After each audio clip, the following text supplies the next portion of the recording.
নমস্কার বন্ধুরা, সুপ্রভাত। কেমন আছো তোমরা সবাই? আশা করছি তোমরা সবাই খুব ভালো আছো, আর আমিও খুব ভালো আছি। আমি সোমা, আর আমার ছোট্ট একটি চ্যানেল শখের পরিবারের নতুন একটি ভিডিওতে তোমাদের সকল বন্ধুকে অনেক অনেক স্বাগত আর অনেক অনেক ভালোবাসা জানিয়ে আজকের নতুন একটি ভিডিও আমি শুরু করছি। আজকের বারটি হলো সোমবার, আর ঘড়িতে এখন সময় সকালই 9টা মতো হবে। আমি আজকে ঘুম থেকে উঠেছি 7টার সময়। ঘুম থেকে উঠে বাসি কাজকর্ম কিন্তু আমার সমস্ত কিছু হয়ে গেছে। আমি কিন্তু স্নানটাও করে নিয়েছি, আর এতক্ষণ না আমি পুজো করছিলাম। পুজো করতে করতে মাঝপথে উঠে আসলাম বিছানাটা তোলবার জন্য। হাজব্যান্ড কাজে বেরাবে, ও কাজে বেরানোর আগে আমি কিন্তু রোজ দিন এই কাজগুলো অবশ্যই করি। সেই ঘর দোয়া তো সকালে উঠেই আমি ঝাঁট দিয়ে নিই, তারপর বাসি বিছানাটা তুলে ফেলি ও কাজে বেরানোর আগে।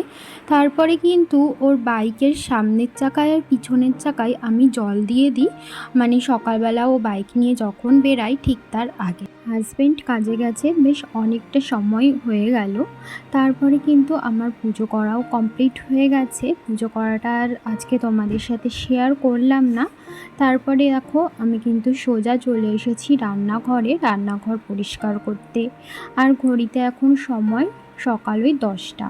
রান্নাঘর পরিষ্কার করে আমি এদিকে সকালের খাবারটা আমার গুছিয়ে নিয়েছি। আজকে সকালে আমি খেয়েছিলাম পান্তা ভাত আর আলু ভাজা। কালকে রাত্রের কিছু ভাত ছিল, সেগুলোতেই জল দিয়ে রাখা হয়েছিল, তো সেখান থেকেই কিছুটা ভাত ছিল, তাই ভাবলাম যে আমিই খেয়ে নিই ভাতটা। তো সেই কারণে পান্তা ভাত আর সকালে আলু ভাজা হয়েছিল, তো আলু ভাজা দিয়ে না ভাতটা খেয়ে নিয়েছি। আর আজকে জানো তো, সকালবেলা আমি জামা কাপড় কাচতে পারিনি, মানে স্নান করার আগে, কারণ সার্ফ ছিল না, সার্ফ ফুরিয়ে গেছিলো, তো সেই কারণে আর সকালে জামা কাপড় কাচতে পারিনি।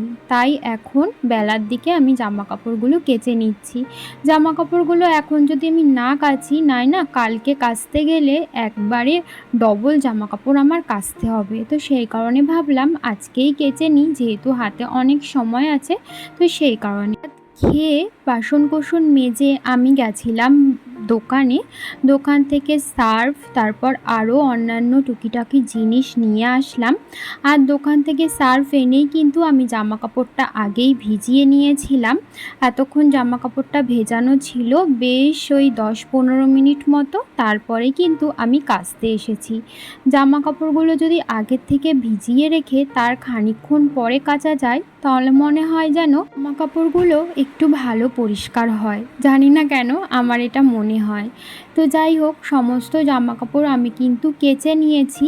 এখন জামা কাপড়গুলো আগে তো একবার করে ধুয়ে রেখেছিলাম, এখন আরও একবার ভালো করে ধুয়ে নিচ্ছি।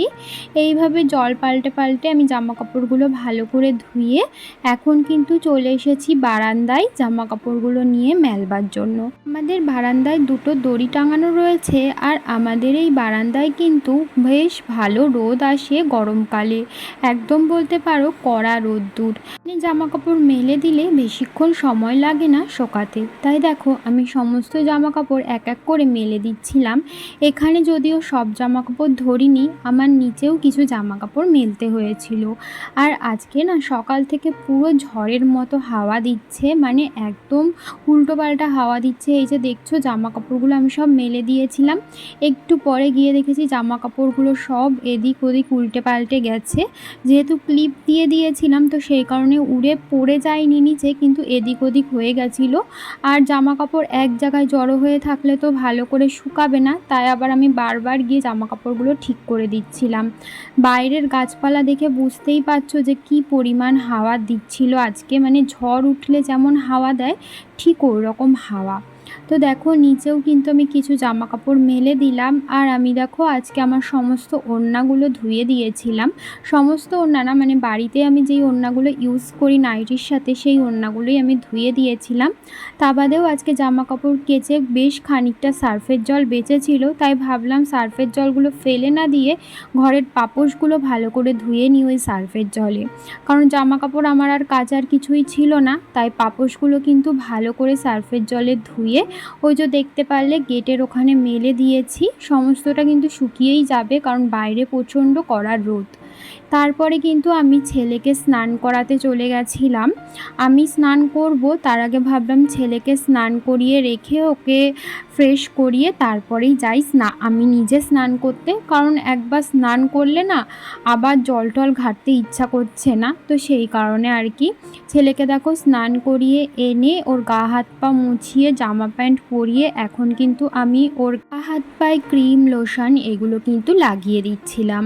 আর আমার ছেলে না এত পরিমাণ ঘামছে গরমে, মানে একটা জায়গায় তো স্থির হয়েও কখনোই থাকে না, সারাক্ষণ এদিক ওদিক দৌড়ে বেড়ায়। তো সেই কারণে আরও বেশিও ঘেমে যায় আর গায়ে না পুরো ঘামাচি ভর্তি হয়ে গেছে। আমি রোজ দিন ওকে সাবান দিয়ে স্নান করাচ্ছি, তবুও না ঘামাচি তো ভর্তি হয়ে গেছে। পাউডার দিচ্ছি সব সময়, যদিও ঘামাচিগুলো মানে মরে গেছে, কিন্তু না কেমন যেন হয়ে গেছে, যেখানে যেখানে ঘামাচি হয়েছিল কেমন যেন কালো কালো দাগ দাগ হয়ে গেছে, কেমন একটা বাজে লাগতে দেখতে।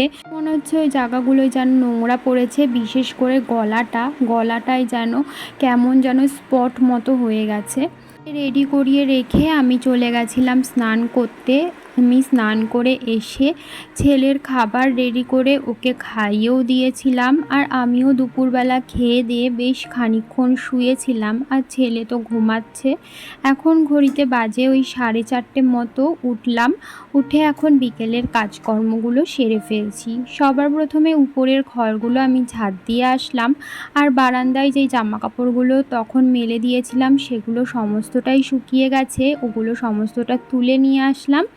এখন চলে এসেছি নিচে এসে নিচের ঘরটা ঝাড় দেওয়ার পর ঘরের সামনের যেই উঠানটা আছে সেটাও কিন্তু ভালো করে আমি ঝাড় দিয়ে বাইরে যেই জামা কাপড়গুলো ছিল সেগুলো আমি সমস্ত তুলে নিয়ে ঘরে চলে গেছিলাম। তারপরে সন্ধ্যাবেলায় সন্ধ্যা দেওয়ার আগে কিন্তু আমি আরও একবার স্নান করেছিলাম। স্নান করে আমি কিন্তু তারপরেই সন্ধ্যা দিয়েছিলাম। ঘড়িতে এখন ওই 7টা মতো বাজে। ছেলেকে সন্ধ্যার টিফিনটা দিয়ে দিয়েছি। আজকে ওকে দিয়েছিলাম দুধ দিয়ে চকোস, ওদিকে খাচ্ছে। আর এদিকে দেখো আমি জামা কাপড়গুলো ভাঁজ করে নিচ্ছিলাম। ওর ওদিকে খাওয়াও হয়ে যাবে আর আমার এদিকে জামা কাপড়ও ভাঁজ করা হয়ে যাবে। তারপরে ছেলেকে নিয়ে একটু পড়াতে বসাবো, তারপরে রাতের রান্না করতে যাব। আজকে রাত্রে ডিমের ঝোল রান্না করব। তো যাই হোক, দেখো জামা কাপড়গুলো আমি সমস্তটাই কিন্তু একে একে ভাঁজ করে নিচ্ছি। পিনাকেশ কর্মকার তুমি কমেন্ট করেছো এর পরের ব্লগে সম্ভব হলে তোমার শ্বশুর শাশুড়িকে একটু দেখাবে আর অবশ্যই রিপ্লাই দেবে। আমার শ্বশুর শাশুড়ি মা অতটা বেশি ক্যামেরার সামনে আসেন না, তো সেই কারণে তোমরা হয়তো দেখতে পাও না। তো আমি যদি কখনো সম্ভব হয় অবশ্যই কিন্তু তোমাদেরকে দেখাবো। আর হ্যাঁ, এই তো তোমার কমেন্টের আমি রিপ্লাই দিলাম। আর তুমি আরও একটা কমেন্ট করেছো যে দাদাকেও দেখাবে পরের ব্লগে, আর আমি কমেন্ট করলে অবশ্যই রিপ্লাই দেবে।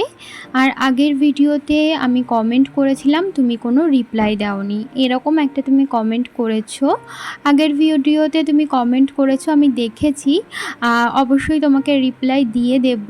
আর হ্যাঁ, এই ভিডিওতে তো দাদাকে দেখাতে পারলাম না, নেক্সট কোনো ভিডিওতে দাদাকে অবশ্যই দেখিয়ে দেব, মানে আমার হাজব্যান্ডকে।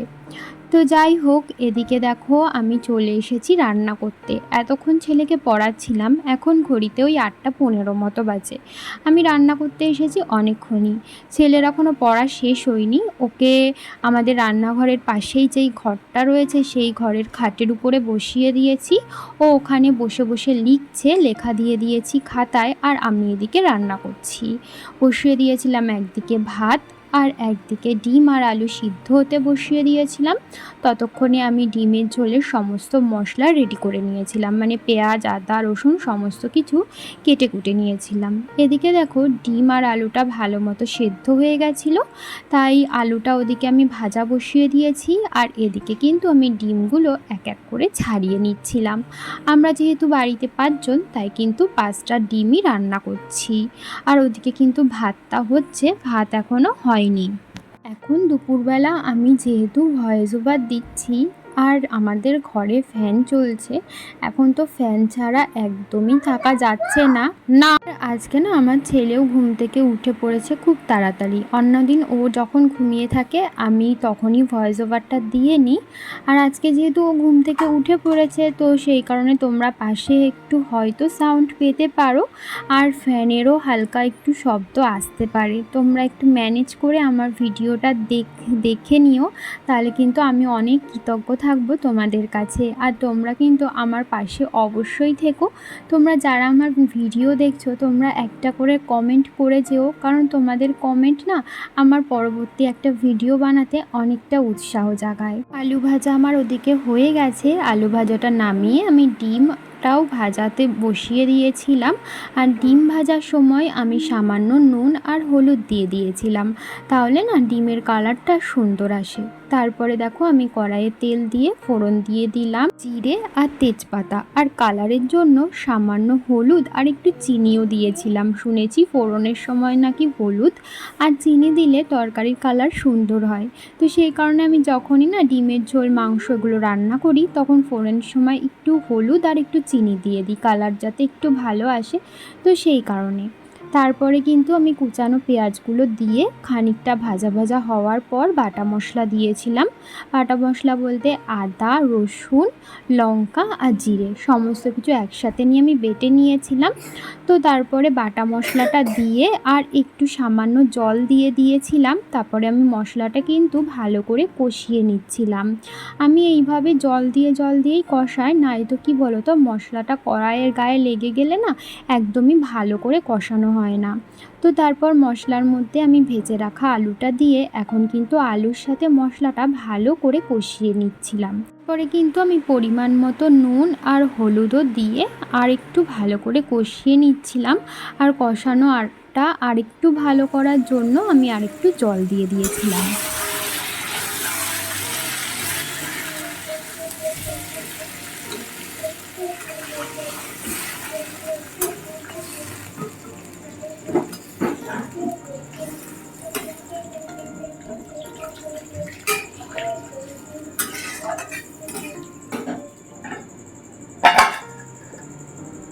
তো বন্ধুরা দেখো ডিমের ঝোলটা একদমই টকবক করে ফুটে উঠেছে। আমি মাঝে ডিমগুলো দিয়ে দিয়েছিলাম, তখন আর ভিডিও বানাইনি। আর একটু ফুটে উঠলেই আমি গরম মশলা দিয়ে নামিয়ে নেব। আর ঘড়িতে এখন 9টা বেজে গেছে, ছেলেকেও খাওয়াবো।